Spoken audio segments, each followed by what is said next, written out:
नमस्कार मित्रों, जैसा कि हम लोग दीनदयाल उपाध्याय गोरखपुर विश्वविद्यालय गोरखपुर के बीए 5th सेमेस्टर के इतिहास विषय से संबंधित प्रथम प्रश्न पत्र जिसका कोड है HIS 301, पेपर का नाम है भारत में राष्ट्रवाद से संबंधित महत्वपूर्ण प्रश्नों को देख रहे हैं। सिलेबस के अकॉर्डिंग हम लोग मुख्यतः प्रमुख यूनिटों पर बात कर चुके हैं। हम लोग 4 यूनिट देख चुके हैं। आज आइए हम लोग 5वां यूनिट देखते हैं, जो है उग्रवादी चरण, भारत में उग्र राष्ट्रवाद या उग्रवाद का उदय और विकास। टाइम पीरियड को लेकर कई मतभेद है, लेकिन मैं मुख्यतः गांधी जी के आगमन और पहला उनका जो सत्याग्रह चंपारण सत्याग्रह है 1917 में, उससे पूर्व के समय को मैं रखा हूँ 1905 ईस्वी से 1916 ईस्वी। वैसे भी 2 चरण चलते हैं उग्रवाद को। पहला उग्रवाद जो चलता है 1905 से तो सुविधा के लिए पढ़ाया जाता है, लेकिन कहीं न कहीं उग्रवाद भारत में अंग्रेजी सत्ता के स्थापित होने के बाद से ही उग्रवादी नेता लोग सक्रिय रहे।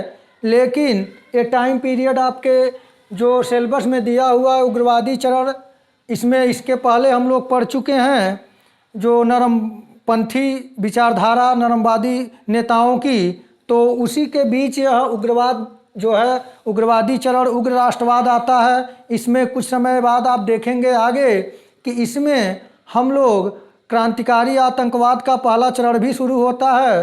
तो आइए शुरू करते हैं। इससे पहले यदि आप चैनल पर नए हैं तो चैनल को लाइक, शेयर और सब्सक्राइब करना न भूलें। तो आइए देखें उग्रवादी चरण, भारत में उग्रवाद का उदय और विकास।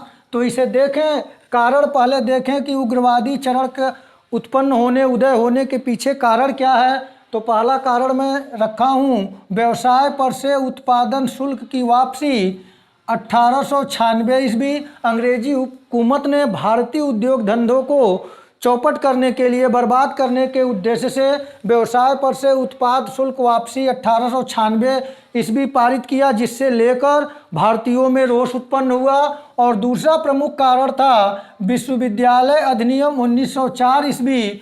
विश्वविद्यालय अधिनियम 1904 ईस्वी लॉर्ड कर्जन के द्वारा पारित कराया गया, और यह विश्वविद्यालय अधिनियम 1904 ईस्वी के तहत भारतीय विश्वविद्यालयों पर शिकंजा कसा गया सरकार का, और भारतीय उच्च शिक्षा से वंचित हो सके इसका प्रयास किया गया, जिससे कि भारत में उग्र राष्ट्रवाद या उग्रवाद का तीव्र गति से उदय हुआ। तो ये प्रमुख कारण रहे। और तीसरा प्रमुख कारण रहा नरमपंथियों की नीतियाँ। जैसा कि पिछले वीडियो में ही हम लोग बात कर चुके हैं कि किस प्रकार से नरमपंथी अनुनय विनय के माध्यम से अपनी बातों को संवैधानिक तरीके से अंग्रेजी हुकूमत से मनवाने का प्रयास करते थे, जिससे कि उग्रवादी नेता जो भारतीय राष्ट्रीय कांग्रेस में आए वो उनका विरोध किए, और साथ ही उनकी नीति को राजनीतिक भिक्षावृत्ति की संज्ञा दे डाली।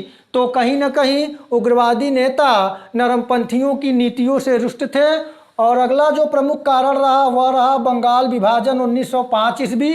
पहले हम बता ही चुके हैं कि 1905 ईस्वी में बंगाल विभाजन लॉर्ड कर्जन के द्वारा फूट डालो और राज करो के नीति के अंतर्गत उसने पूर्वी बंगाल में मुस्लिम बाहुल्य था, पूर्वी बंगाल बना दिया, और पश्चिम बंगाल जिसमें हिंदू बाहुल्य था वो पश्चिम बंगाल, यानी कहीं न कहीं जो बंगाल प्रांत था वह राष्ट्रवाद का केंद्र था।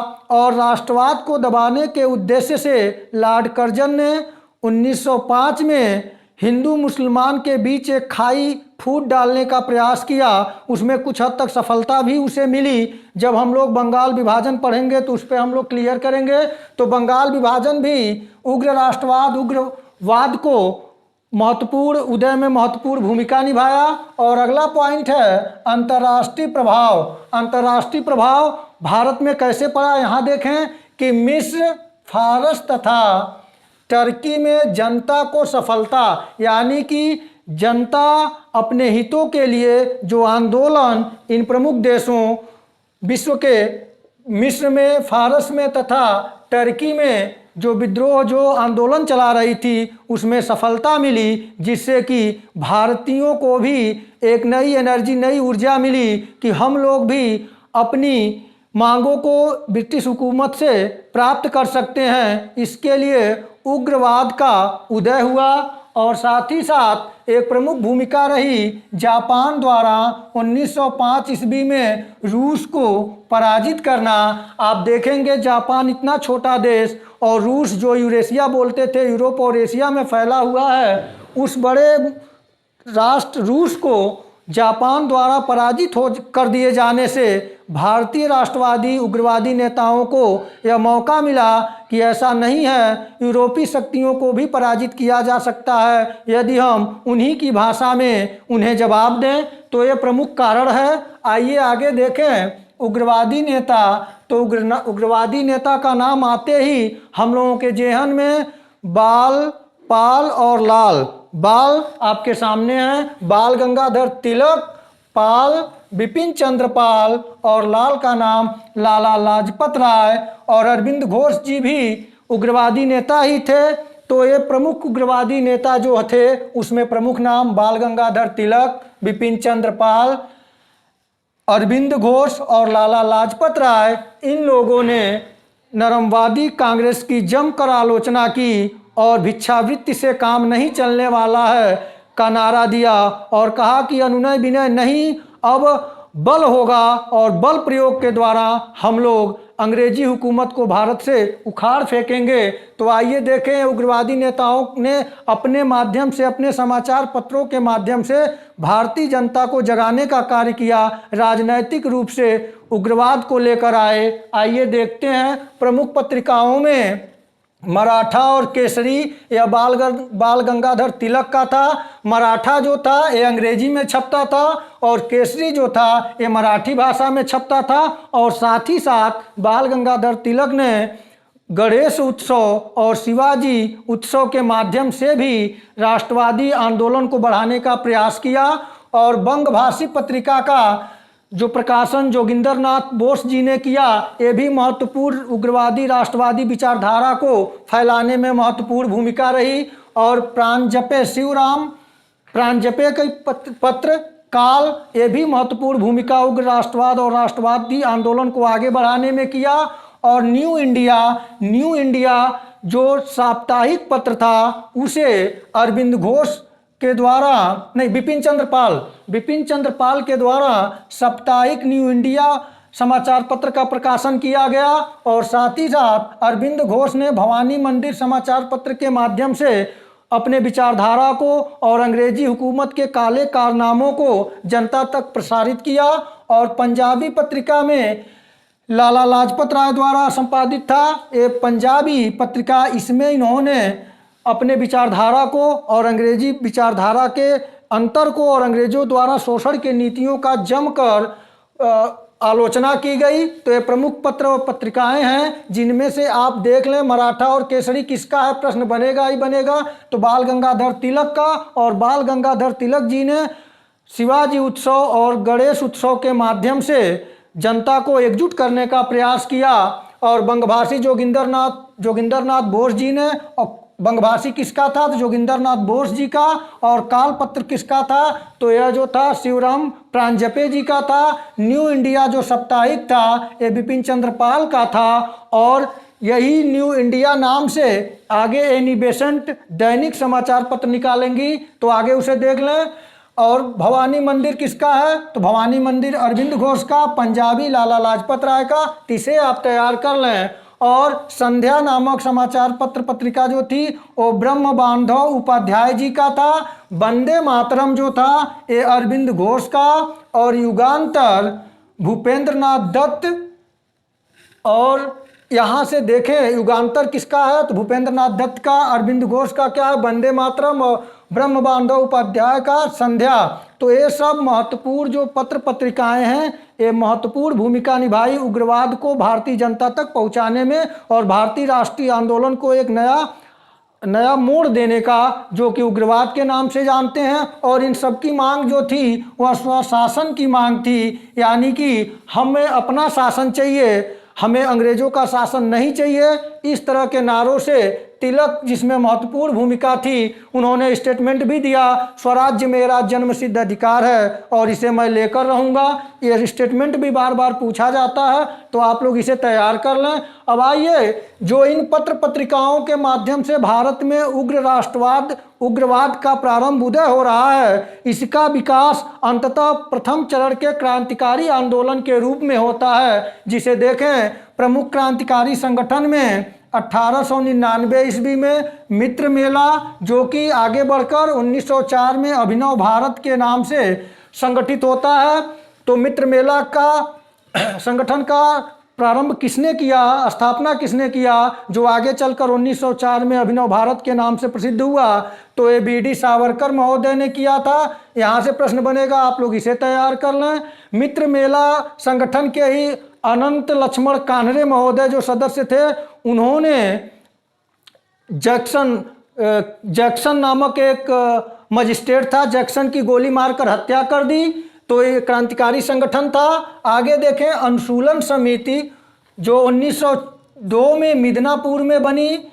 अनुशीलन समिति की कई शाखाएं खोली गई। प्रमुख जो है अनुशीलन समिति 1902 में मिदनापुर में ज्ञानेंद्र नाथ बसु द्वारा, और कलकत्ता में जतीन्द्र नाथ बनर्जी और वारिंद्र नाथ घोष ने इसकी स्थापना किया। तो यहाँ से हम देखें, अगर अनुशीलन समिति आपसे पूछी जाएगी तो 1900 कब स्थापित हुई? 1902 में मिदनापुर में ज्ञानेंद्र नाथ बसु ने किया, और कलकत्ता में जतीन्द्र नाथ बनर्जी और वारिंद्र नाथ घोष ने किया। यहाँ से प्रश्न बनेगा, घटनाएं देखें तो दामोदर तथा बालकृष्ण चापेकर ने 22 जून 1897 ईस्वी में पुणे के प्लेग कमिश्नर रैंड एवं एमहर्ट की हत्या कर दी। तो यहाँ से बार बार प्रश्न पूछा जाता है कि दामोदर तथा बालकृष्ण चापेकर ने किसकी हत्या की थी? तो इन दोनों लोगों ने प्लेग के कमिश्नर रैंड एवं एमहर्ट की हत्या कर दी। कब कर दी? तो 22 जून 1897 ईस्वी में प्लेग पूरे भारत में फैला हुआ था, विशेषतः महाराष्ट्र क्षेत्र में पुणे में प्लेग ने इतना कहर बरपाया था। उसमें रैंड और एमहर्ट ने जनता को प्लेग से बचने का उचित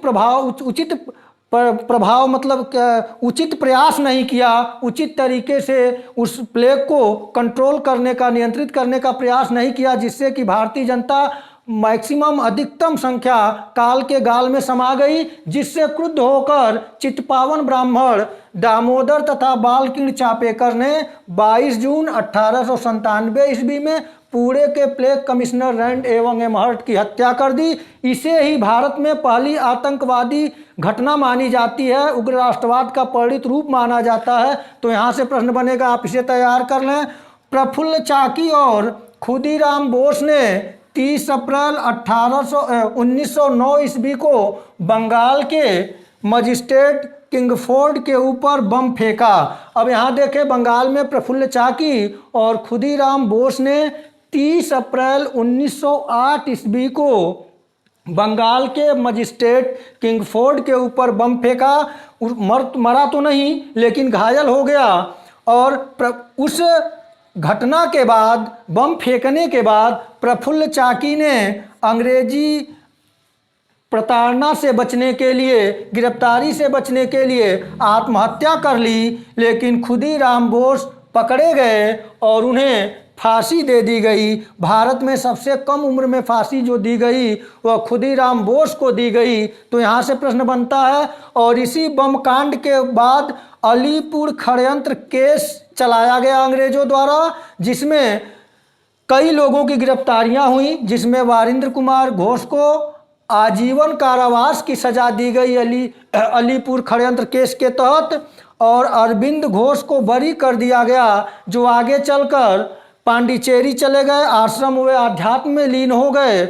और रास बिहारी बोस द्वारा लॉर्ड हार्डिंग पर बम फेंकने की योजना 22 दिसंबर 1912 ईस्वी को बनाई गई। और यानी कि आप देख रहे हैं कि उग्र राष्ट्रवाद के परिणत रूप जो भारत में उग्र राष्ट्रवाद का उदय हुआ उसका विकास किस तरह से तीव्र गति से हो रहा है और भारतीय अंग्रेजों को लोहा से लोहा काटने के बाद अंग्रेजों के अत्याचारी शासन को, हिंसक शासन को हिंसा के माध्यम से समाप्त करने का प्रयास किया। आगे देखें, ये तो भारत में घटनाएं घटी। आगे देखें भारत के बाहर की जो घटनाएं हैं उसमें प्रथम नाम आता है आपका श्यामजी कृष्ण वर्मा का। उन्होंने 1905 ईस्वी में इंडिया होम रूल सोसाइटी की स्थापना लंदन में किया श्यामजी कृष्ण वर्मा ने। तो बहुत महत्वपूर्ण प्रश्न यहाँ से बनता है कि इंडिया होम रूल सोसाइटी की स्थापना कहाँ पर हुई, तो लंदन में। किसने किया, तो श्यामजी कृष्ण वर्मा ने किया। और इसी इंडिया होम रूल सोसाइटी का एक समाचार पत्रिका थी इंडियन सोशलिस्ट, यह प्रकाशित हुई। तो इंडियन सोशलिस्ट पत्रिका किस संगठन के द्वारा प्रकाशित किया गया, तो इंडिया होम रूल सोसाइटी के द्वारा, जिसकी स्थापना लंदन में श्यामजी कृष्ण वर्मा ने किया था। और इंडिया हाउस की स्थापना भी लंदन में उन्होंने किया। और इन्हीं के सदस्य जो थे वो मदन लाल ढींगरा ने के द्वारा विलियम हंट कर्जन वाइली की 1 जुलाई 1909 में गोली मारकर हत्या कर दी। तो कर्जन वाइली की हत्या किसने किया, तो मदन लाल ढींगरा ने। और मदन लाल ढींगरा किसके सदस्य थे, तो वह इंडिया होम रूल सोसाइटी के सदस्य थे। और एक महत्वपूर्ण नाम आता है भारतीय आंदोलन, क्रांतिकारी आंदोलन की माता के नाम से प्रसिद्ध हैं मैडम कामा। मैडम कामा ने 1907 में स्टुगार्ड जर्मनी में पहली बार राष्ट्रीय झंडा फहराया। यानी कि बार बार प्रश्न पूछा जाता है भारतीय क्रांतिकारी आंदोलन की मदर किसे कहा जाता है, तो वह कहा जाता है मैडम कामा को। और मैडम कामा ने 1907 ईस्वी में स्टुटगार्ट जर्मनी में पहली बार राष्ट्रीय झंडा फहराया था। जो झंडा इस तरह नहीं था, लेकिन पहली बार झंडा जो उन्होंने फहराया था वो हरा, पीला और लाल था।